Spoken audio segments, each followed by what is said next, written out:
साल 2030 तक 5 गुना बड़ा हो जाएगा रियल एस्टेट। जानिए असली वजह।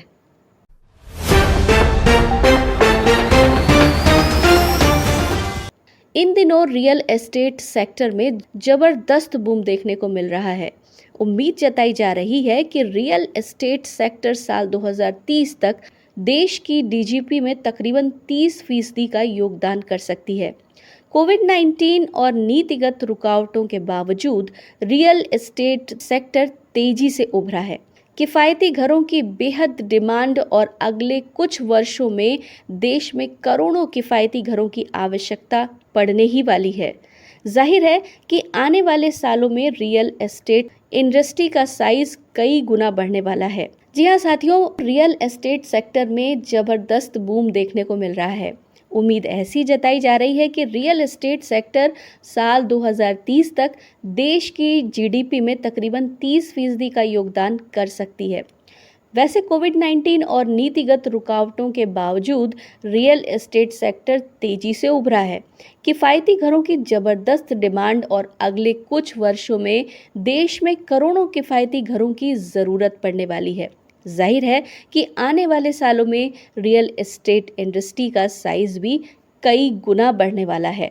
National real estate development council यानी नरेडको और ई&वाई की एक रिपोर्ट के मुताबिक अगले 7 सालों में रियल एस्टेट इंडस्ट्री $1 ट्रिलियन की हो जाएगी। आपको बता दें कि साल 2021 में रियल एस्टेट इंडस्ट्री का साइज $200 बिलियन का था। विश्लेषण के आधार पर यह तय किया गया है कि रियल एस्टेट सेक्टर साल 2030 तक करीब 5 गुना बढ़ जाएगा। शायद आप भी जानते हो कि देश की जीडीपी में रियल एस्टेट का है बहुत बड़ा योगदान। उम्मीद जताई जा रही है कि साल 2030 तक रियल एस्टेट सेक्टर 5 गुना बढ़ जाएगा। ऐसे में संभव है कि देश की जीडीपी में रियल एस्टेट सेक्टर तकरीबन 18 से 20% तक योगदान दे सकता है। रिपोर्ट के मुताबिक भारत में रियल एस्टेट सेक्टर में डिमांड और सप्लाई के बीच एक बड़ा अंतर है जो आने वाले समय में ग्रोथ को बढ़ाने में मदद साबित हो सकता है। देश में है आवासीय इकाइयों की कमी। ताज़ा रिपोर्ट के मुताबिक अभी देश के शहरी क्षेत्रों में 1 करोड़ आवासीय इकाइयों की कमी होने का अनुमान है। बढ़ती जनसंख्या के मुताबिक देश के विभिन्न राज्यों में आवासीय घरों की मांग में बढ़ोतरी होना लाजमी है।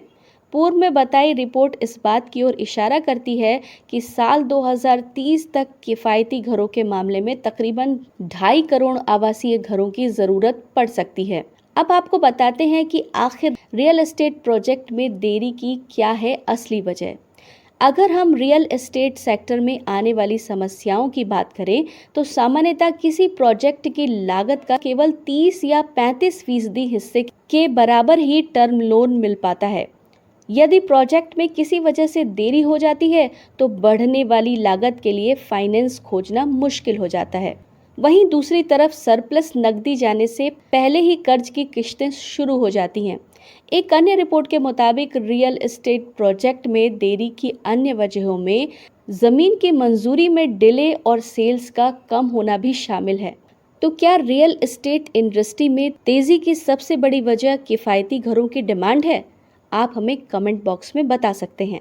इस तरह के और अपडेट के लिए प्लीज़ अपने एयर न्यूज़ चैनल को सब्सक्राइब करें और जब भी कोई नया वीडियो अपलोड हो तो तुरंत सूचना पाने के लिए बेल आइकन पर क्लिक करना ना भूलें।